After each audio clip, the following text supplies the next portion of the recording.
All right, the Atlanta Falcons, we got a good report coming. They had joint practice with the Tennessee Titans, and we got to hear exactly what every Falcons fan wants to hear. Now, to be fair, not a Falcons fan, right? Detroit Lions fan over here. We have another channel, Sports Talk Detroit. But we started this one, Sports Talk Extra, because we wanted to talk about those teams that the national media kind of ignores and the stories that they don't talk about. So we wanted to deliver content on other teams that we felt are kind of like the Lions honestly used to be and will be again if they don't stay in their winning ways. That's the way the NFL works. But we can give you a non-biased view of what your team is doing. And nothing has been more polarizing than watching what has happened with the Atlanta Falcons, their quarterback situation, and just the overall, like, what kind of team do we have here in Atlanta? What kind of team are we looking at? Are we looking at a team that is going to be challenging for the playoffs? Do we have a team that could win it all? Do you have a team that is going to win the division? I mean, like, I think a lot of people pencil the Atlanta Falcons in to win the division, and we forget how good Tampa Bay is. And at least I do from the outside looking in, or a lot of people just assume Tampa Bay is going to win it without realizing how much Atlanta has improved. And what I love about this is that your teams hate each other. And so I think that's fun too. But you got to see everything you wanted to see. Michael Penix Jr. is not going to play in your team's second preseason game on Friday. Raheem Morris said as much. That's fine. But from the looks of Tuesday's practice session, he don't need to. He doesn't need to be there. He doesn't need the extra work. All right, here's his numbers in the first two joint practices against the Titans. He finished 13 of 17 with a 52, capping it off with a 52-yard touchdown pass to wide receiver Casey Washington on 11-on-11 work against the Titans' first-team defense. He was also 4 of 5 with a long touchdown to running back Bijan Robinson on a wheel route with 7-on-7 work. That's one thing that I wanted to see from Penix. Can he have a higher completion percentage? I thought he looked good in the last few games of the regular season last year, but I wanted to see him connecting on a higher percentage of his passes. I thought that was a big deal. There was no tackling of the quarterback. The practice was fully padded, but they had, the red jersey on, even though with the Falcons, that's kind of unique. But they had the red jerseys on the quarterbacks. So he wasn't getting hit, but there were live bullets flying out there. So even though he wouldn't get hit, you still have the same feel and all that kind of stuff. You still have to get rid of the ball because all you have to do is get touched and you're sacked. So some of the mobility, some of those types of things moving in the pocket don't even help when you can't get touched. You need to be even more efficient. You need to be even more mobile. The offense looked good. The running backs coach said, I thought there was some good stuff from the offense. We'll watch the film. There's some things we need to clean up.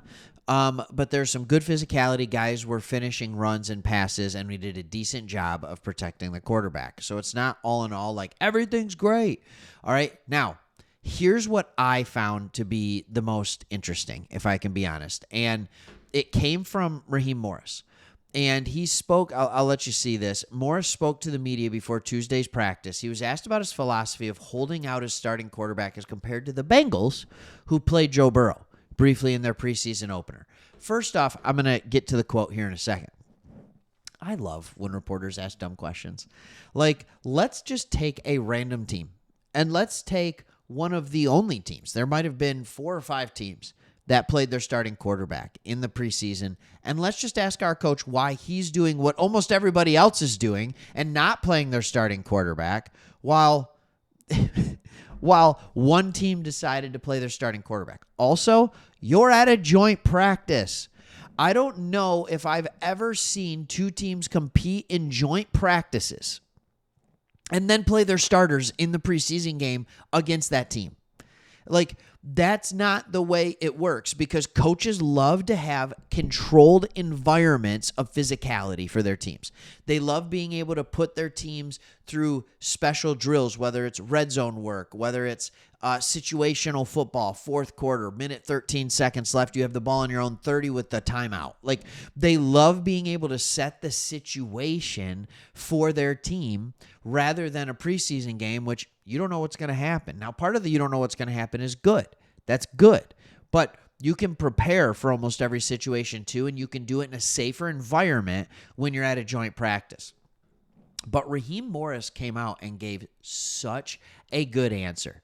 All right? He gave oh man, I love the spiciness in this answer. He said, every team is different and every year is different, Morris said. The Bengals changed this year because they had a couple of slow starts to the season, which they did. It kept them out of the playoffs last year. He goes, we didn't start slow, so that won't be a philosophy for us. These things change. There's nothing written in stone. Okay. It's fantastic. He's basically like, look, we don't have their problem. And yes, the Bengals have been traditionally a better team because with Joe Burrow and all of that kind of stuff, while the Falcons have struggled to find their starting quarterback. But Raheem Morris is like, we didn't have a problem with a slow start. We don't need to put our starting quarterback out there. He'll be fine. And by the way, he looks sharp already. By the way, in case anyone is wondering, Kirk Cousins went 15 of 19 with the second team. He won't play Friday either, they're saying, very likely. Kirk Cousins struggled last year. I don't know exactly what happened. I don't know if you were going to trade him. I don't know. It's feeling less likely. I promise you, if Kirk Cousins has the opportunity to play again this year, which every Falcons fan is hoping that he doesn't, because that means that Michael Penix is healthy, means that Michael Penix is playing well, and giving no reason for Kirk Cousins to play. But if he does, you have arguably the best backup quarterback in the NFL right now. Now, he better be, because he's making $40 million. So he better be the best backup quarterback in the NFL, but he is. And the fact that you have a team that many people, everybody's picking the Bucs or the Falcons to win the South. I don't think I've seen anybody, right, outside of people who are trying to get clicks, pick the Saints or the Panthers. Some people trying to get clicks are saying, oh, yeah, maybe the Panthers could win it because, yeah, and you know what? The Panthers will be better this year. Bryce Young will be better. The Saints have no shot. And so it's a two-team race, and a third team has the ability to be like, hey, I'm here.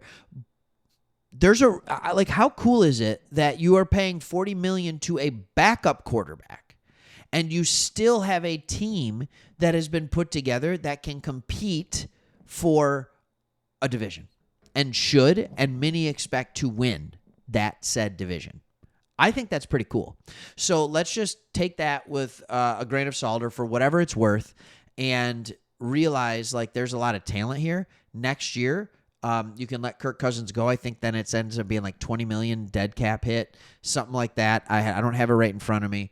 And you will be able to do even more. And then in fourth year of Penix and fifth year, that's when you're really going to have the savings and a team that could be just all out fantastic. All right. Thanks for watching. We'll see you on the next one. Be encouraged. You might have a quarterback, Falcons fans.